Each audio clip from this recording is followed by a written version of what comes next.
Καλημέρα κύριε Καλπουχτσή. Καλημέρα κυρία Γιαννακίδου, σε εσάς και τους ακροατές σας. Τώρα ειλικρινά, επίσης, περιμένατε την προσέλευση του κόσμου στην κάλπη σε αυτό το βαθμό? Ειλικρινά λοιπόν θα σας πω ότι η χθεσινή μέρα πραγματικά ήταν μια μεγάλη έκπληξη και για μένα προσωπικά. Μετά και τις δύο εκλογικές ήττες που είχαμε σε εθνικές εκλογές, μετά και την αποχώρηση του Αλέξη Τσίπρα, ο οποίος όπως ξέρετε είναι ένας άνθρωπος κεφάλαιο νομίζω και για την αριστερά αλλά και για το ΣΥΡΙΖΑ, είναι νομίζω ο φυσικός του ηγέτης αυτού του χώρου, υπήρχε έτσι μια ητοπάθεια.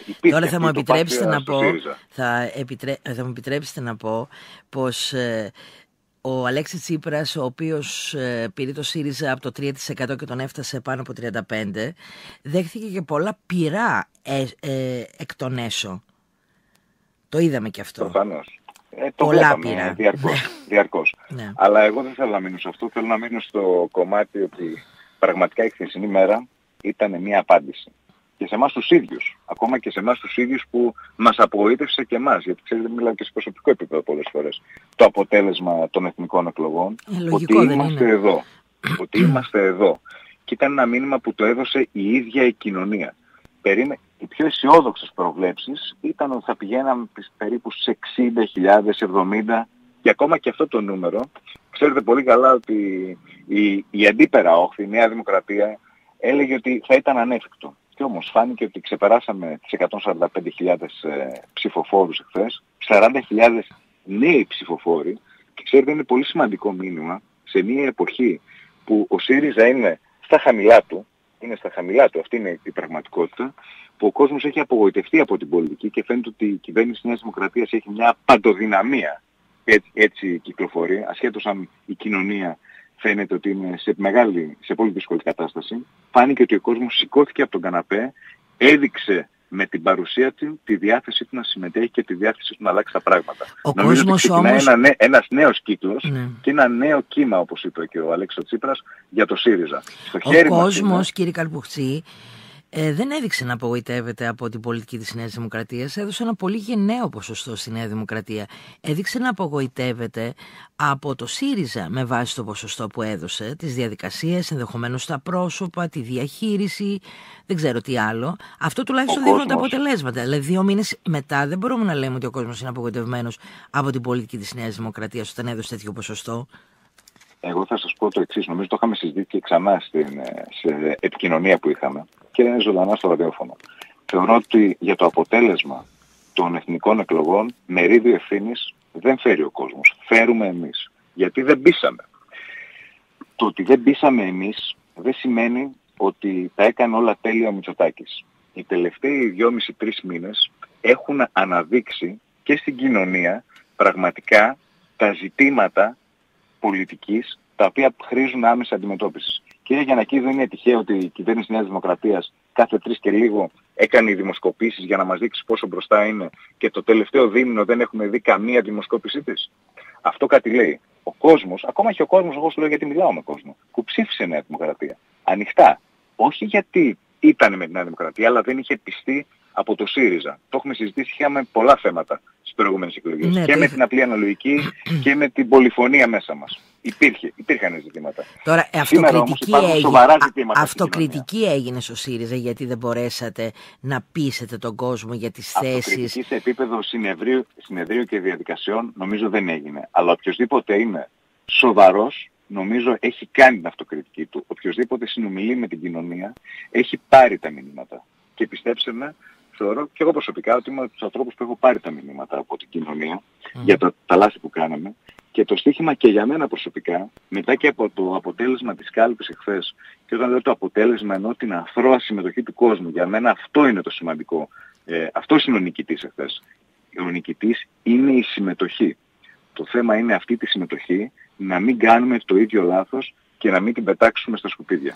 Να μην την πετάξουμε στον κάλαθο των αχρήστων. Είναι δικό μας στοίχημα αυτό και θα κριθούμε γι' αυτό. Μία από τις αναγνώσεις των αποτελεσμάτων, κύριε Καλπουχτσή, είναι ότι ο κόσμος θέλει κάτι καινούριο για τον ΣΥΡΙΖΑ.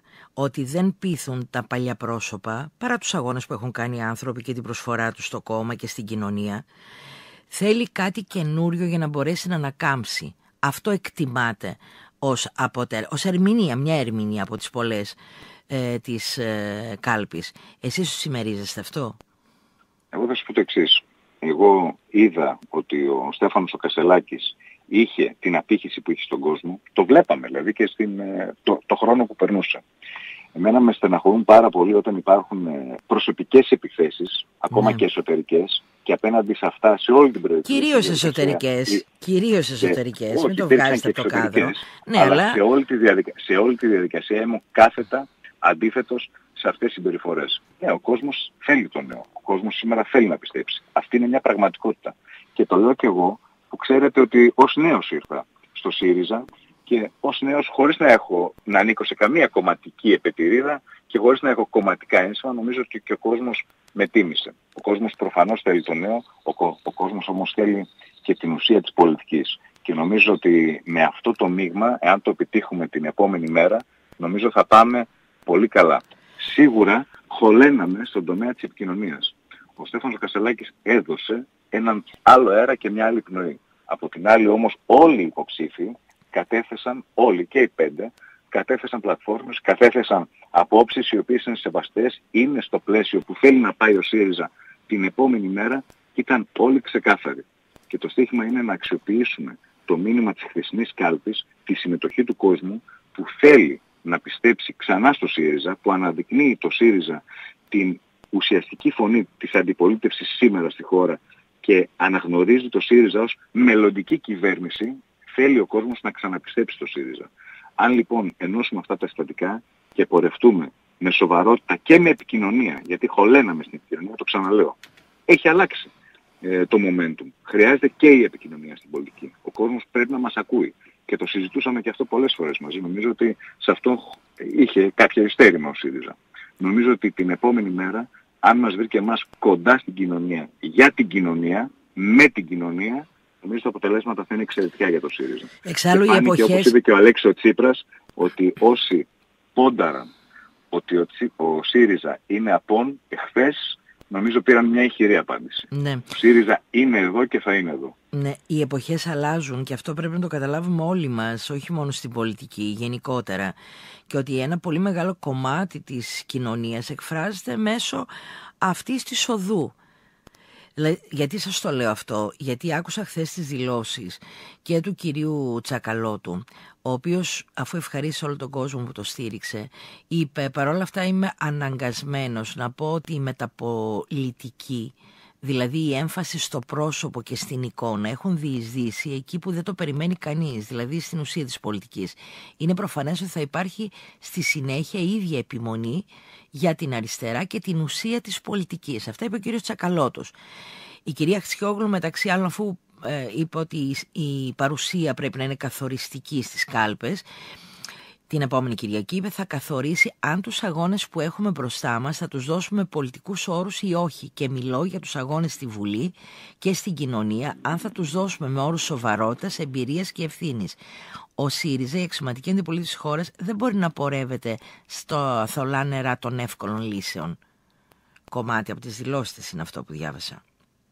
Ναι, νομίζω ότι ο ΣΥΡΙΖΑ ποτέ δεν πορεύτηκε, και η ιστορία το έχει δείξει, ποτέ δεν πορεύτηκε σε εύκολες λύσεις, και η εκτίμησή μου ότι δεν θα το κάνει και την επόμενη μέρα, ανεξαρτήτως ποιο θα είναι το αποτέλεσμα της κάλπης την ερχόμενη Κυριακή. Γιατί ο ΣΥΡΙΖΑ έχει δείξει εδώ, έχει δείξει ότι αρχίζει και γιώνεται με την κοινωνία και έχει ουσιαστικές και ρεαλιστικές προτάσεις για το αύριο του κόσμου. Άρα νομίζω ότι δεν θα πορευτούμε σε θολά νερά, όποιο και είναι το αποτέλεσμα της Κυριακής, ναι, γιατί αυτό φαίνεται ότι θέλει και ο κόσμος από εμάς. Δεν είναι καθόλου θολά νερά το να είμαστε με την κοινωνία, για την κοινωνία, για τους πολλούς, την επόμενη μέρα με ρεαλιστικές λύσεις. Ναι. Τις προτάσεις που λέτε για την κοινωνία που έχει ο ΣΥΡΙΖΑ θα πρέπει να φτάσουν και στον αποδέκτη όμως. Το να τις συζητάτε μέσα στο ΣΥΡΙΖΑ και να λέτε τι ωραίες προτάσεις που έχουμε εμείς, αν δεν φτάσει στον αποδέκτη, γίνεται η μισή δουλειά. Σας το λέω πολύ απλά. Γι' αυτό και σας μίλησα στην αρχή, γιατί το στίχημα είναι να υπάρξει αυτός ο συγκερασμός της ουσίας της πολιτικής με την επικοινωνία μέχρι και τον τελευταίο πολίτη. Άρα νομίζω ότι δεν διαφωνούμε. νομίζω αυτό που λέμε η κυρία Γιαννακίδου. Όχι, εγώ ερωτήσεις κάνω, ούτε συμφωνώ ούτε διαφωνώ. Θέτω ερωτήματα για να ακούσουμε τη δική σας την άποψη. Αυτή προέχει, όχι η δική μου. Η δική μου γνώμη είναι την επόμενη μέρα ο ΣΥΡΙΖΑ καταρχάς πρέπει να μας βρει ενωμένους. Οι όποιες φωνές υπάρχουν σήμερα και οι όποιες αντεγκλήσεις θα πρέπει να σταματήσουν να υπάρχουν και να καταλάβουμε ένα πράγμα. Ότι ο ΣΥΡΙΖΑ είναι εδώ όχι μόνο για να είναι μια ισχυρή φωνή αντιπολίτευσης, είναι εδώ για να είναι η επόμενη προοδευτική κυβέρνηση της χώρας. Αυτό απαιτεί να έχουμε και επικοινωνία και ουσία. Αυτό θέλει εμάς από κόσμο. Πραγματικές λύσεις τις οποίες να τις ακούει, να τις βλέπει από εμάς και να μπορεί να είναι κοινωνός. Ναι. Διαφωνώ με οποιασδήποτε προσωπικές επιθέσεις από τη μία ή την άλλη πλευρά. Και θα πρέπει να πούμε, ναι, και ότι ο κύριος Κασσαλάκης δέχθηκε και εσχρές επιθέσεις για θέματα της προσωπικής του ζωής, ενώ ήταν πολύ ξεκάθαρος από την αρχή. Όχι, νομίζω ότι για τα θέματα της προσωπικής ζωής, εσείς όμως ο ΣΥΡΙΖΑ ήταν απέναντι.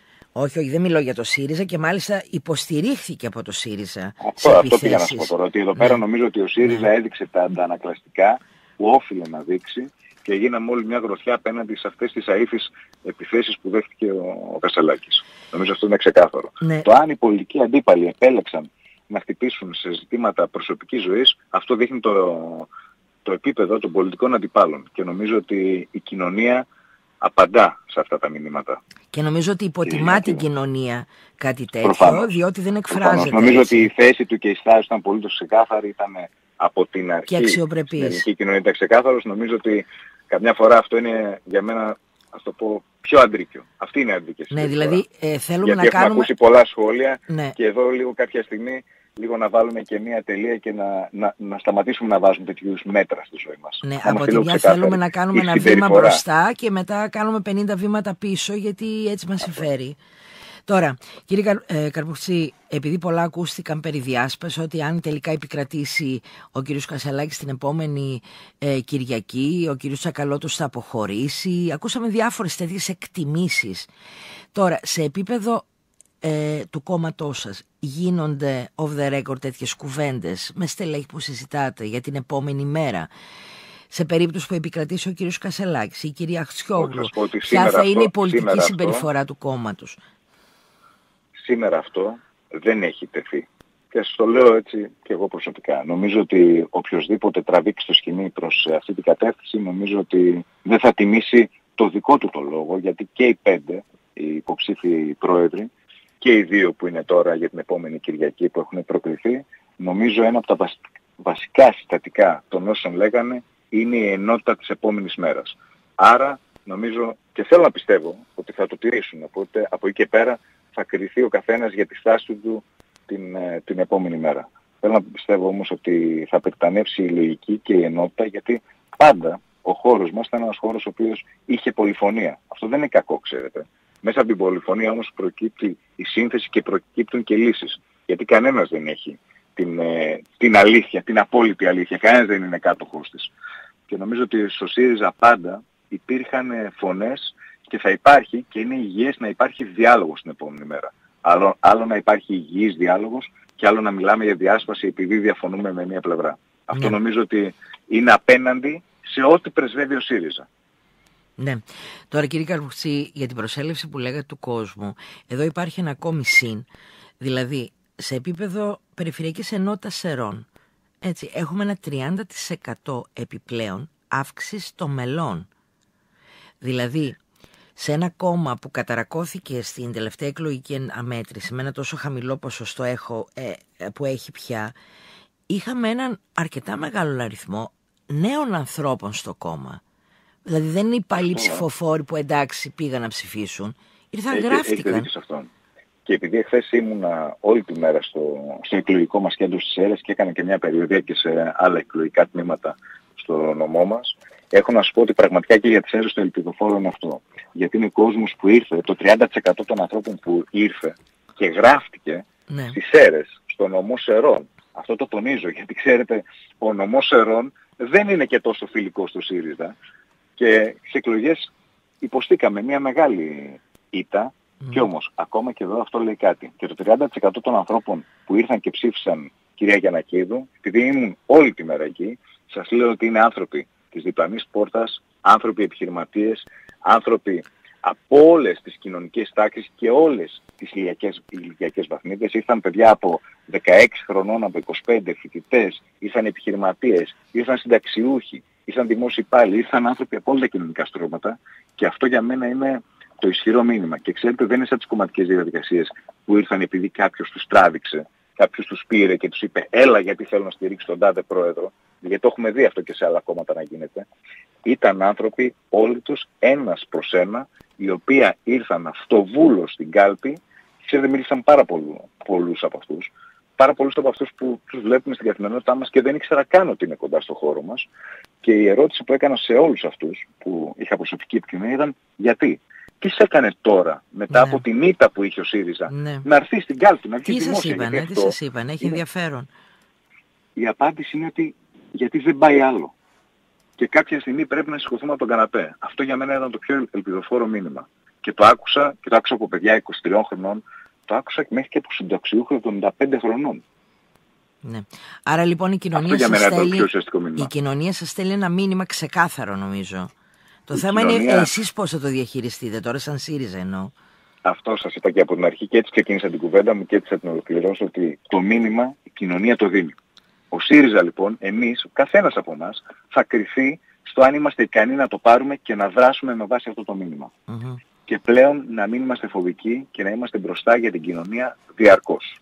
Το αποτέλεσμα που είχαμε στις εκλογές εθνικές, ναι, μας στεναχώρησε, ναι, μας τόησε, μας έριξε το ηθικό, αλλά νομίζω το μήνυμα της κοινωνίας είναι ότι σταματάμε να μην συνειδούμε. Είμαστε εδώ και πάμε για την επόμενη μέρα. Μάλιστα. Σας ευχαριστώ πάρα πολύ για την κουβέντα που είχαμε. Καλή σας ημέρα. Ευχαριστώ πολύ. Καλημέρα, να είστε καλά. Γεια σας.